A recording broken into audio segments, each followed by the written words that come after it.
हरियाणा के पूर्व सीएम भूपेंद्र सिंह हुड्डा ने नफे सिंह राठी की हत्या पर जाहिर किया दुख। ट्वीट कर लिखा, परिवारजनों को ये कष्ट सहने की शक्ति दे भगवान।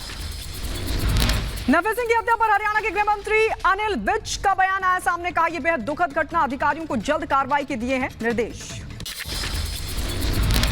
बड़ी दुखद घटना है और नफे सिंह राठी मेरे साथ भी विधायक रहे हैं। मैंने सारे अधिकारियों से बात की है और उनको कहा कि भाई इस पर तुरंत कार्रवाई करें।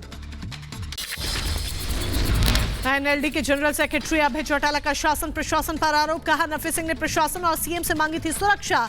मामले की सीबीआई जांच हो, सुरक्षा देने में आनाकानी करने वालों पर भी एक्शन हो। नफे सिंह की हत्या पर जज और एसपी का बयान। कहा रेलवे क्रॉसिंग के पास रुकी थी नफे सिंह की कार, फिर दूसरी कार आई। मामले की जांच पड़ताल में जुटी हैं 5 टीमें। यूपी पुलिस भर्ती पेपर लीक मामले में पुलिस और एसटीएफ की बड़ी कार्रवाई। अब तक 391 लोग गिरफ्तार किए गए। उधर फटाका फैक्ट्री में विस्फोट हुआ। विस्फोट के बाद एक्शन में पुलिस ने मामले में दर्ज की एफआईआर। फैक्ट्री संचालक समेत कई अन्यों पर दर्ज हुआ मुकदमा। जम्मू कश्मीर के कुलगाम में सुरक्षा बलों को एक बड़ी कामयाबी हाथ लगी है। भारी मात्रा में हथियारों के साथ लश्कर के 4 आतंकी गिरफ्तार किए गए। छत्तीसगढ़ के कांकेर में पुलिस और नक्सलियों के बीच हुई मुठभेड़। कोयली बेड़ा गांव में पुलिस की जवाबी कार्रवाई में 3 नक्सली हुए ढेर। पंजाब के जालंधर में हथियार तस्करी गिरोह का पर्दाफाश हुआ। पुलिस ने 3 लोगों को गिरफ्तार किया। आरोपियों के पास से कई हथियार भी बरामद किए गए।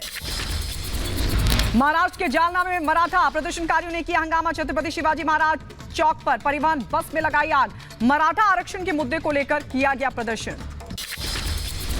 पाकिस्तान में अरबी ड्रेस पहनने पर बवाल हुआ। ड्रेस पहनी महिला पर भीड़ ने हमला बोला। शिकायत के बाद हिरासत में ली गई महिला। उत्तराखंड विधानसभा के बजट सत्र की आज से हो गई है शुरुआत। आपको बता दें सुबह 11 बजे से शुरू होगी सदन की कार्रवाई। वित्त मंत्री प्रेमचंद अग्रवाल बजट करेंगे पेश। अरुणाचल प्रदेश में कांग्रेस को एक बड़ा झटका। कांग्रेस के 2 विधायक बीजेपी में शामिल हुए। बीजेपी ने गर्मजोशी के साथ किया स्वागत। आज जगदीप धनखड़ मिजोरम विधानसभा के बजट सत्र को करेंगे संबोधित। मिजोरम विधानसभा को संबोधित करने वाले होंगे दूसरे उपराष्ट्रपति। राज्यसभा चुनाव को लेकर हलचल हुई तेज। अखिलेश यादव ने आज फिर बुलाई बैठक। चुनाव की रणनीति को लेकर करेंगे चर्चा। सीएम योगी आदित्यनाथ आज अडानी डिफेंस की कानपुर फैक्ट्री का करेंगे उद्घाटन। मेक इन इंडिया के तहत बनेंगे ड्रोन, हेलीकॉप्टर और मिसाइल। 1500 करोड़ की लागत से तैयार हुई है ये फैक्ट्री। ऑल इंडिया मुस्लिम जमात के अध्यक्ष मौलाना मुफ्ती शहाबुद्दीन की अपील। कहा पीएम मोदी का विरोध नहीं, सकारात्मक सोच के साथ बढ़े आगे। आचार्य प्रमोद कृष्णम का विपक्षी नेताओं पर निशाना। कहा अपने पूर्वजों की मेहनत से खड़ी की गई पार्टी को मिटा रहे हैं। बसपा और सपा के कई और नेता जल्द देंगे इस्तीफा। उत्तर प्रदेश के फिरोजाबाद में पर्यटन मंत्री जयवीर सिंह ने कांग्रेस पर साधा निशाना। बोले राहुल गांधी विदेश में देश की छवि धूमिल का करने का करते हैं काम।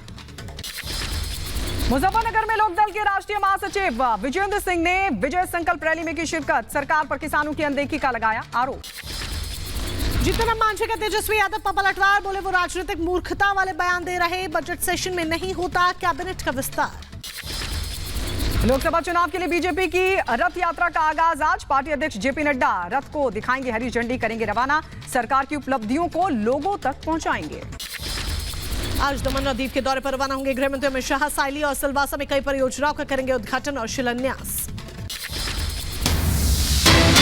इस वक्त की बड़ी खबर आपको बता दें, ईडी के सामने आज भी पेश नहीं होंगे अरविंद केजरीवाल। ईडी ने आज पूछताछ के लिए बुलाया था अरविंद केजरीवाल को। ईडी अब तक 7 सम्मन भेज चुकी है। एक बार भी ईडी के सामने पेश नहीं हुए अरविंद केजरीवाल। हर बार सम्मन को गैर कानूनी करार दे देते हैं और पिछली मर्तबा जब 6ठा सम्मन आया था अरविंद केजरीवाल को, तब भी उन्होंने राउज एवेन्यू कोर्ट की सुनवाई का हवाला दिया था। कहा था 16 मार्च तक ईडी को फैसले का इंतजार करना चाहिए और सम्मन पर वो पेश नहीं हुए थे। और एक बार फिर से स्किप कर दिया अरविंद केजरीवाल ने सम्मन को। अनूप इस वक्त हमारे साथ, हमारे सहयोगी जुड़ गए हैं।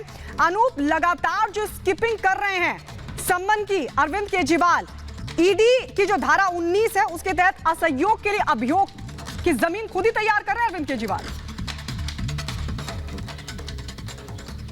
देखिए, जिस बात का डर था, मैंने आपको थोड़ी देर पहले भी बताया था कि ये 7वां समन भी स्किप करेंगे, शायद संभावनाएं ऐसे लग रही थी। हुआ भी वही, 7वां समन स्किप कर गया और वही जवाब है कि 16 मार्च को इस मामले में सुनवाई होने वाली है कोर्ट में। तो 16 मार्च तक इंतजार करें, जो बात अरविंद केजरीवाल पहले से कहते आ रहे थे। आप इस बात को समझिए कि 16 मार्च तक अब कोई भी समन हो या कुछ हो, अरविंद केजरीवाल नहीं जाने वाले हैं। और सबसे बड़ी बात, जिस बात का आप जिक्र कर रहे हैं, तो अरविंद केजरीवाल को लेकर अब ईडी ये कर सकती है कि बार बार स्किप करने के बाद अगर वो नहीं जाती है तो पीएमएलए कोर्ट के तहत जमानती वारंट जो होता है वो पहले इशू किया जाता है। उसके बाद भी अगर अरविंद केजरीवाल नहीं पहुंचेंगे तो गैर जमानती वारंट भी जा सकता है। और ऐसे में अरविंद केजरीवाल ये कह सकते हैं कोर्ट के सामने कि वो साथ देंगे या फिर जो मदद है वो करेंगे ईडी का। और ऐसे में ईडी आ सकती है अरविंद केजरीवाल से पूछने के लिए उनके घर पर। लेकिन फिलहाल जो बड़ी जानकारी यही कि अरविंद केजरीवाल नहीं जा रहे, जिस बात का जिक्र हम लगातार कर रहे थे। फिलहाल नहीं जा रहे हैं। बड़ी अपडेट इस बीच, एक और अपडेट बता दें, समन पर आम आदमी पार्टी का जवाब, मामला कोर्ट में है। आम आदमी पार्टी का कहना है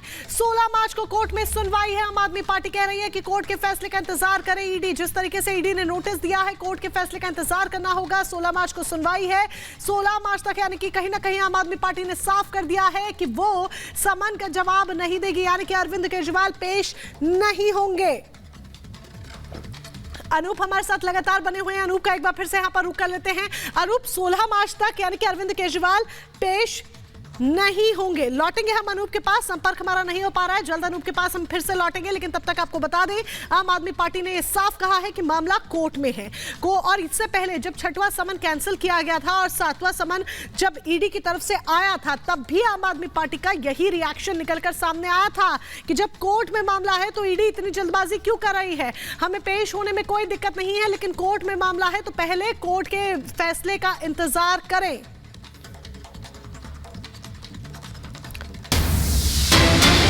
और इस बीच एक और बड़ी खबर आपको बता दें, और ये बड़ी खबर महाराष्ट्र के जालना से। बड़ी खबर ये है कि परिवहन निगम की बस में आग लगा दी गई है। मराठा प्रदर्शनकारियों पर आग लगाने का आरोप है। आरक्षण के मुद्दे पर प्रदर्शन कर रहे हैं मराठा आंदोलनकारी। लेकिन बड़ी खबर यह है कि जालना में परिवहन निगम की बस में आग लगा दी गई है। एक्सक्लूसिव तस्वीर आपको दिखा रहे हैं परिवहन निगम की बस, जिसको आग के हवाले कर दिया गया। जानकारी यह कि महाराष्ट्र के जालना में परिवहन निगम की बस में आग लगाई है मराठा प्रदर्शनकारियों ने। ये उन पर आरोप लग रहा है। आरक्षण के मुद्दे पर मराठा आंदोलनकारी लगातार प्रोटेस्ट कर रहे हैं, लगातार प्रदर्शन उनका चल रहा है। लेकिन इस बीच जो तस्वीर निकलकर सामने आई है, एक्सक्लूसिव तस्वीर आपको दिखा रहे हैं, परिवहन निगम की बस को आग के हवाले कर दिया गया। आरोप लगा है मराठा प्रदर्शनकारियों पर। तो ये तस्वीर हम आपको दिखा रहे हैं, दरअसल अंबाद तालुका के तीर्थपुरी शहर की तस्वीर है। छत्रपति शिवाजी महाराज चौक की तस्वीर हम आपको दिखा रहे हैं, जहां पर मराठा प्रदर्शनकारियों ने राज्य परिवहन की जो बस थी उसको आग के हवाले कर दिया। पूरा मामला सामने आया उसके बाद जालना के अंबाद में कर्फ्यू लगा दिया गया है। कानून व्यवस्था के मद्देनजर कर्फ्यू लगाया गया है। जालना के अंबाद में कर्फ्यू लगाया गया है क्योंकि राज्य परिवहन की बस में आग लगाई गई और परिवहन निगम की बस में जिस तरीके से आग लगी, इसका सीधा आरोप मराठा प्रदर्शनकारियों पर है कि आरक्षण के मुद्दे पर प्रदर्शन कर रहे मराठा आंदोलनकारियों ने परिवहन निगम की बस में आग लगाई है। ऐसे में मौके पर हड़कंप मच जाता है और उसके बाद कानून व्यवस्था के मद्देनजर कर्फ्यू लगा दिया गया है।